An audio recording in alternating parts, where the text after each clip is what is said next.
Почитувани екселенции, драги почитувачи на духовните и хумани вредности, дозволите најпрво да се заблагодарам на Пресвета Богородица за овој фестивал, бидејќи без незината помош и без незината поддршка не ќе беше возможно истиот да се одржи.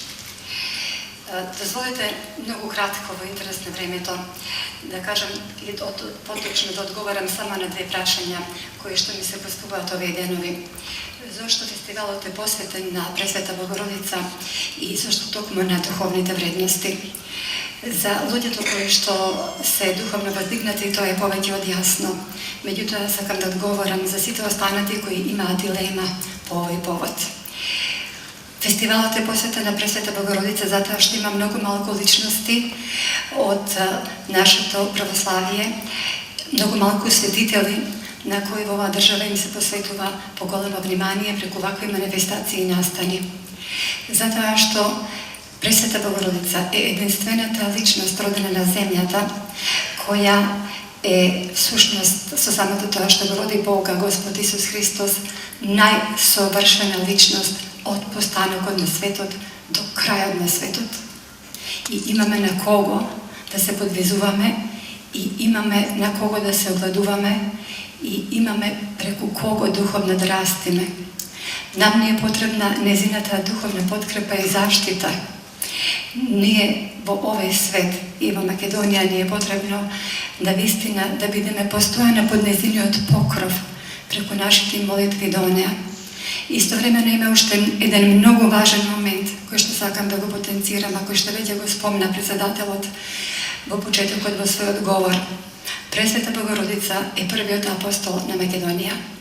Пресвета Богородица беше во првиот век пред светиот апостол Павле. Прва ја освети Света Гора во првиот век, Света Гора која е всушност дел од Македонија.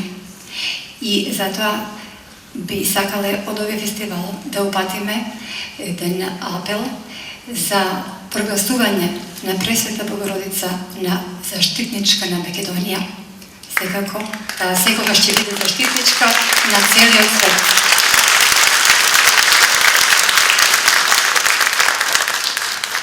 Некои велат, таа е сепак заштитничка на сите луѓе. Тоа е така. Нејзе ја почитуваат и христијаните, и муслиманите, и сите луѓе со добра волја и добро срце. И таа сите ги чува. Но истовремено не треба да заборавиме дека таа дојде прво на македонско тло. Ништо нема случајно по Божјата промисла. Таа прво го освети тоа тло и рече дека ќе биде секогаш тука со нас. И како што сега се почитува нели апостол, например, Петар во Рим, апостолот Свети Тома во Индија, редно е Пресвета Богородица да биде почитувана и да одговориме на незината љубов и на незиното осветување на Македонија со незиното прогласување на заштитничка на Македонија, да се стави печат Свјатога Духа.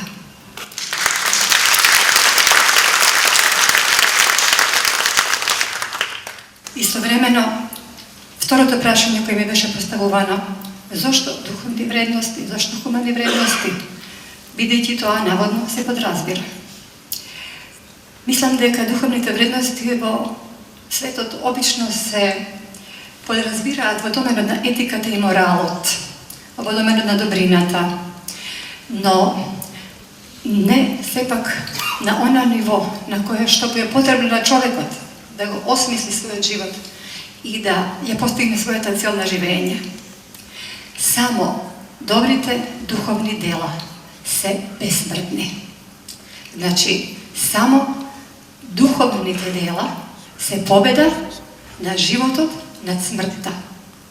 И затоа многу е битно да работиме на духовните вредности во поглед на едукацијата, во поглед не само на социјалата, секако и тоа ни е многу потребно и на хуманоста, но потребно е да за духовните вредности им посветиме малку повеќе домет. Значи, духовните вредности се тие кои што ја пременуваат границата на смртта и одат со нас во вечниот живот. Samo duhovните dobra i duhovните dela. Все друго останува овдека на земјата. Има ли друга повисока цел заради која ние постоиме денес? И ние навистина имаме потреба од многу повеќе вакви манифестации во сите дејности. Имаме потреба од поголем број на книги, на издаваштво со духовни содржини, на преводи, на музички манифестации, поголем број на едукативни центри, голем број на сиропиталишта се потребни. Сето она што некогаш би се потребно и денеска е потребно и во овој век. И затоа сето ова што го работиме ја има единствено таа цел да го славиме Бога и преку молитвата на Пресвета Богородица да им се помогне на луѓето. За да сите заедно одиме на патот на спасението, бидејќи се е минливо. Дозволете на крајот само да подсетам она што сите ние го знаеме. Почесто да се подсетуваме дека треба да си ја пазиме душата од пороци и гревови. Треба да си ја чуваме душата. Чувајте си ја душата, бидејќи само душата е безсмртна.